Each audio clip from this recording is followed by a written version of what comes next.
Pag ako napansin ni Bato sa'yo, gagayahin ko siya na parang ganito. Hindi. Huwag kang gaganyan. Hindi, ganito kasi. Pag ako talaga napansin ni Bato sa'yo, gagayahin ko salita niya everyday, every month, every week. Basta. Gagayahin ko siya parang ganito. Talaga. O, di ba? Tapos pupunta ko siya doon sa May Rizal.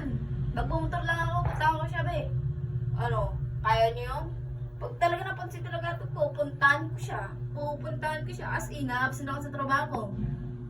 Kaya pag ako napansin ni Batusay, mag-resign ako. Hindi ka gaganyan. Pero pag talaga ako napansin ni Batusay, bahala kayo sa buhay niyo. Pag ako talaga napansin, bahala talaga kayo, ha.